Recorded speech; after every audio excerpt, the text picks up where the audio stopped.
आज की बात शुरू करें उससे पहले आप ये वीडियो देखिए।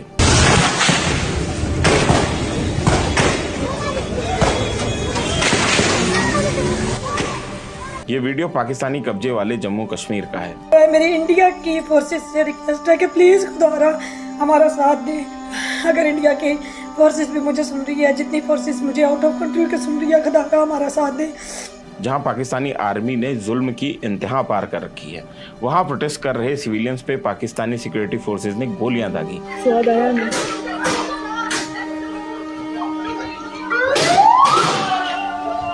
पिछले जून से अब तक पीओजेके में 110 से ज़्यादा लोग पाकिस्तानी सिक्योरिटी फोर्सेस की गोलियों का शिकार हो चुके हैं।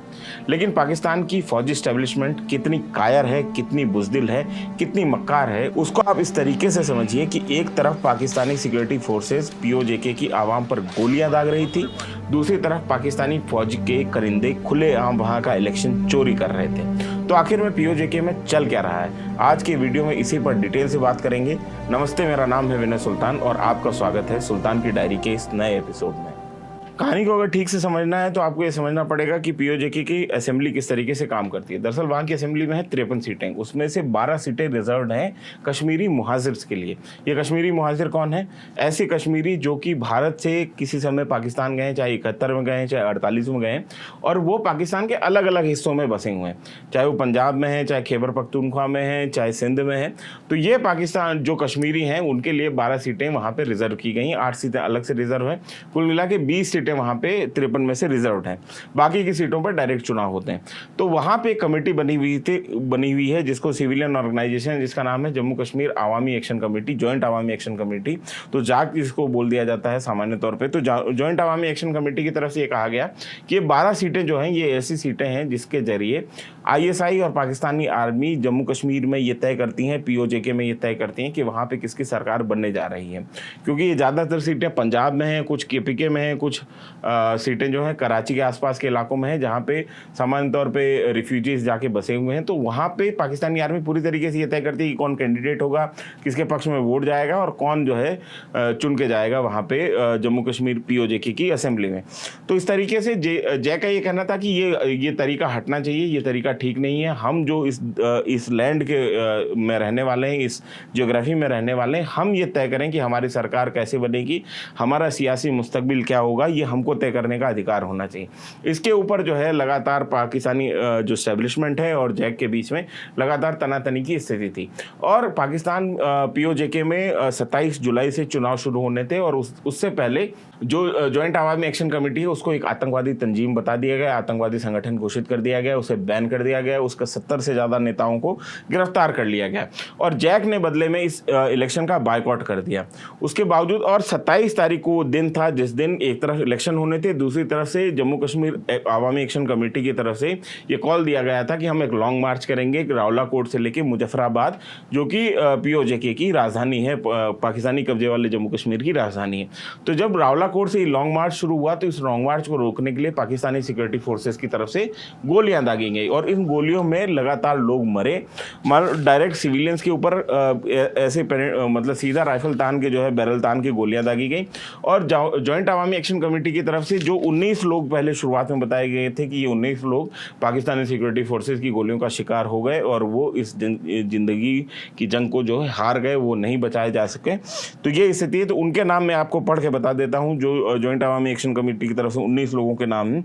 इसमें नईम भट्ट का नाम है जो कि कोटली के रहने वाले हैं, उस्मान नज़ीर जो कि रावलाकोट के रहने वाले हैं, निसाद अहमद रावलाकोट के रहने वाले हैं, कासिम अयूब याकूब रावलाकोट के रहने वाले हैं, सरदार फिदा हुसैन ताराखल के रहने वाले हैं, मुजम्मिल अली सोजल के रहने वाले हैं, बशीर शाह हिजारा के रहने वाले हैं, फ़हीम अफजाल छोटा गुल्ला के रहने वाले हैं, कामरान मुश्ताक हिजारा के रहने वाले हैं, जरगाम खलीम डोक रावलाकोट के रहने वाले हैं, सादिक हनीफ रावलाकोट के रहने वाले हैं, सादिक इश्क पलंदरी के रहने वाले हैं, अरिल असगर तत्तापानी के रहने वाले हैं, उस्मान गुल डरेक का रहने वाले हैं, जाफिर पहलवान तरारखुल के रहने वाले हैं, निसार साइन नरबाई के रहने वाले हैं, अली शरीफ खारी शरीफ के रहने वाले हैं, अबराल लतीफ़ डार खुर्शीदाबाद हवेली के रहने वाले हैं और कामरान हफीज जो हैं कहूटा के रहने वाले हैं। ये 19 लोगों की लिस्ट जम्मू कश्मीर जॉइंट अवामी एक्शन कमेटी की तरफ से जारी की गई थी, लेकिन ये मैसेकर, ये नस्लकुशी, ये जिस तरीके से तशद्दुद जो पाकिस्तानी फौज की तरफ से ढाया जा रहा था, ये यहीं पे रुका नहीं। उसके अगले दिन मीरपुर में, कोटली के आप वीडियो देखेंगे तो आपको ये समझ में आएगा कि औरतों के ऊपर, जो औरतें पूरी शांति से प्रदर्शन कर रही थी, उनके ऊपर तक गोलियां डाली गई, उनके ऊपर तक टीयर गैस की शेलिंग हुई। तो ये वीडियोस अगर आप देखेंगे तो मैं आपको स्क्रीन पे कोशिश करता हूं दिखाने की, क्योंकि वीडियो वहां के इतने विभत्स हैं कि हम आपको यूट्यूब के रिस्ट्रिक्शन के चलते वो दिखा नहीं सकते। लेकिन आप ये समझिए, कहीं से अगर आपको ये वीडियो मिल जाए, कोई कुछ वीडियोस हम ऐसा कोशिश करेंगे जो वीडियोस जिसमें बहुत खून खराबा ना दिखाया जा रहा हो, लेकिन आपको एक आइडिया लग जाए कि वहाँ असल में क्या हो रहा है, तो वैसे कुछ वीडियोस हम आपको दिखाने की कोशिश करते हैं। आप पहले इन्हें देखिए।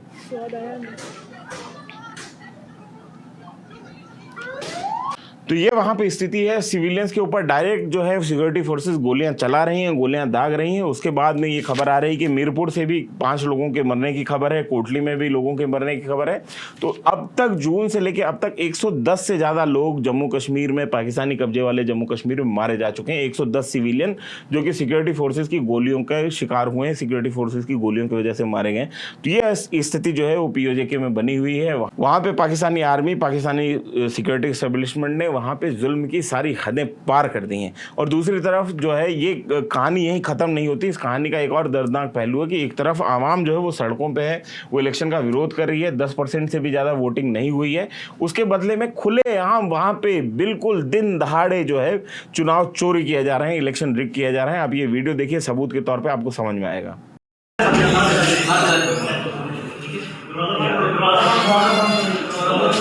देखा आपने किस तरीके से बैलेट पेपर पे ठप्पा मारा जा रहा था, छाप रहे थे बैलेट पेपर बाकायदा, किसी के डर के बिना लगातार ठप्पा मारा, साइन हुआ, ठप्पा मारा, साइन हुआ।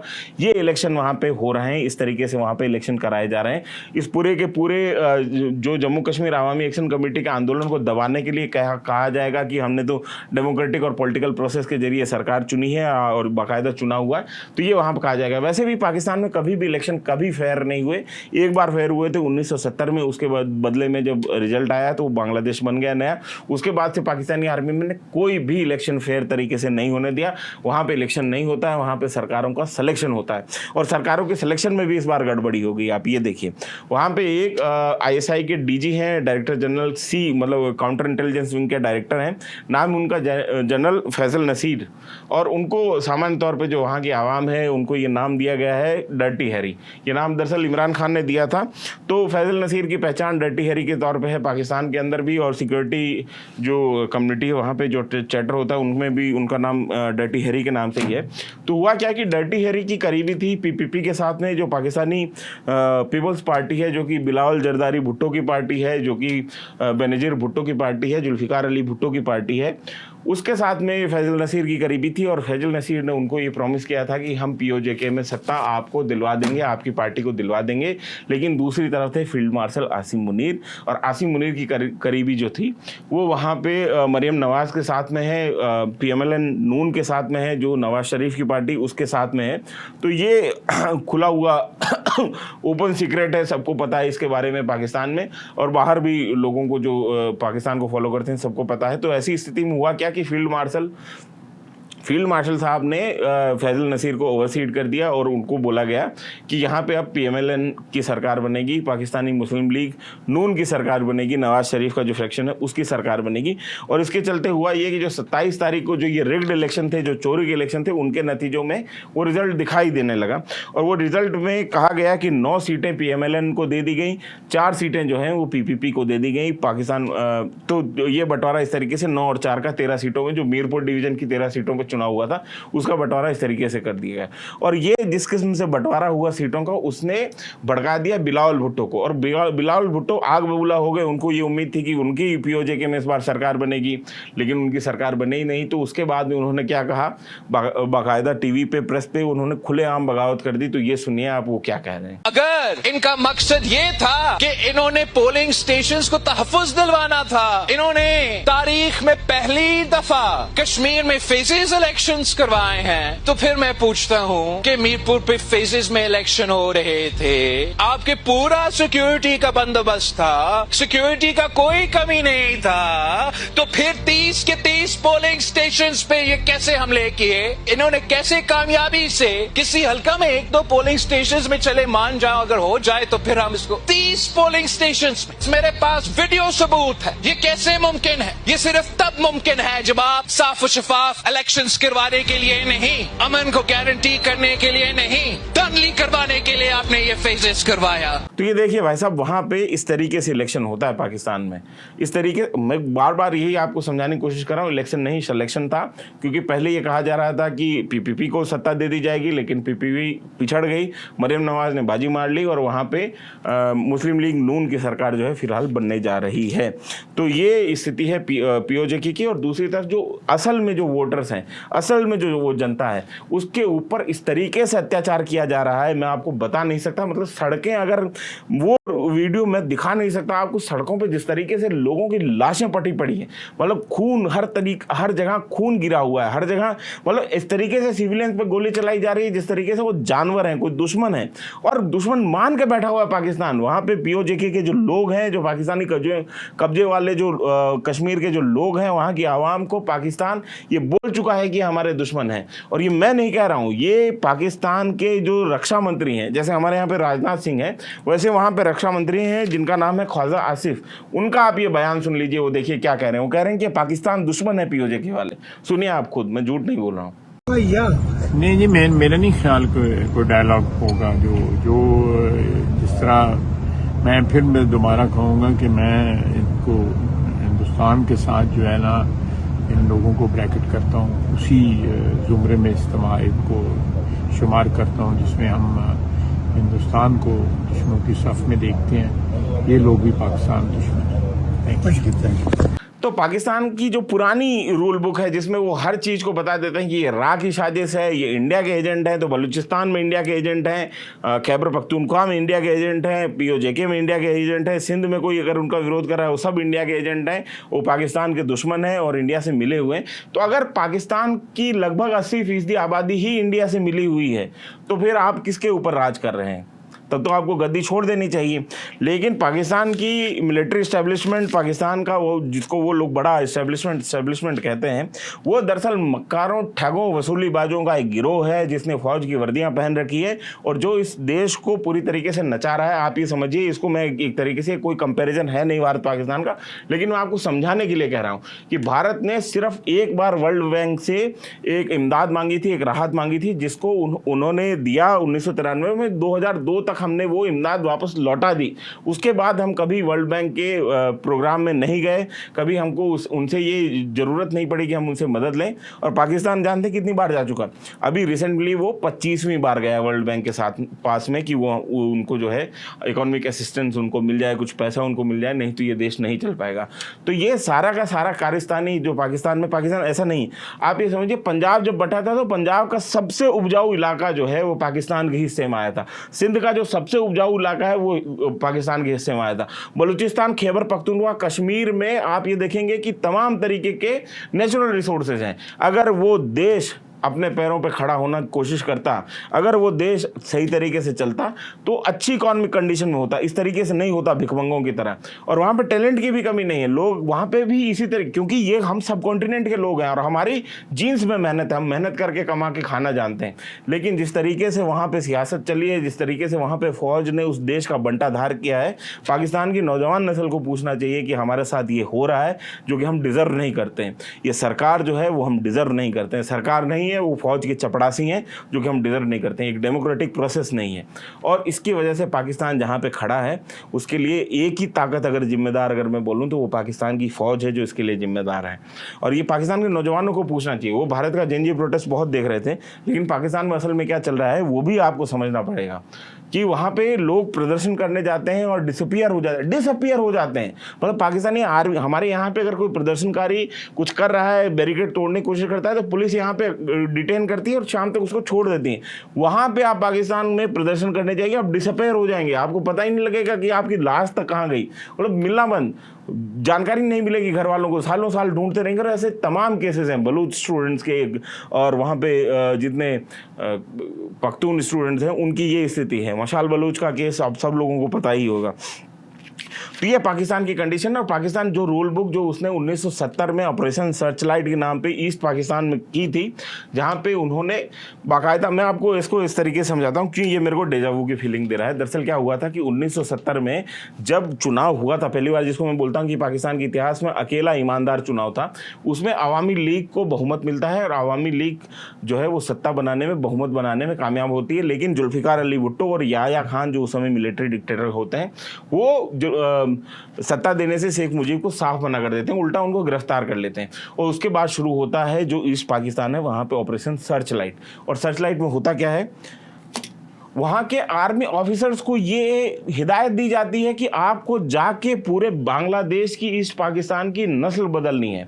मतलब आपको जितनी औरतें मिल रही हैं उनका आप बलात्कार। ये किस तरीके का माइंडसेट था, ये बाकायदा पाकिस्तान की आर्मी को ये बोला गया कि आप वहाँ पे जाके और नस्ल बदल दीजिए। और दूसरी तरफ इसके चक्कर में हजारों औरतों के, लाखों औरतों के बलात्कार किए पाकिस्तानी आर्मी ने। वहाँ पे मर्दों को निशाना बना बना के मारा, जैसे कि कोई जंगली जानवर का शिकार करता है, उस तरीके से पाकिस्तानी आर्मी की कुमक घूमती थी जीपों के ऊपर। अगर उनको कोई मर्द दिखाई देता था उसको एम लेके हेडशॉट लिए जाते थे। तो एक तरीके से उन्होंने खेल बना रखा था। और ये वहाँ पे एक बहुत बहादुर पत्रकार थे एंथनी मास्करेनस, जो कि पाकिस्तानी आर्मी की ही कहने पे वहाँ गए थे, उन्हीं के असिस्टेंट से वहाँ गए थे। और वहाँ से बाहर आए, कराची से अपनी फैमिली जो है लंदन शिफ्ट की, खुद लंदन गए। और उसके बाद में उन्होंने उस मैसेकर का, उस नरसंहार का और जनसंहार का आंखों दिखा हाल बयान किया। और उस रिपोर्ट के बाद में लोगों को समझ में आया, दुनिया भर के लोगों को, कि असल में पाकिस्तान में चल क्या रहा है, ईस्ट पाकिस्तान में चल क्या रहा है। लेकिन आज का दौर डिजिटल दौर है, लोगों के पास में खुद के कैमरे हैं, लोग जो हैं सारी की सारी चीज़ें देख भी रहे हैं, उसको रिकॉर्ड भी कर रहे हैं, दर्ज भी कर रहे हैं कैमरे के सामने। और कैमरा जो है वो झूठ नहीं बोलता है। तो आप ये देखिए कि पाकिस्तान में असल में पीओजेके में चल क्या रहा है, वहाँ की फौज कर क्या रही है। सड़क पर खड़े आदमी के ऊपर पीओजेके में पुलिस की वैन चढ़ा दी जा रही है। ये यहाँ की असलियत है। आप देखिए इसको कि यहाँ क्या चल रहा है।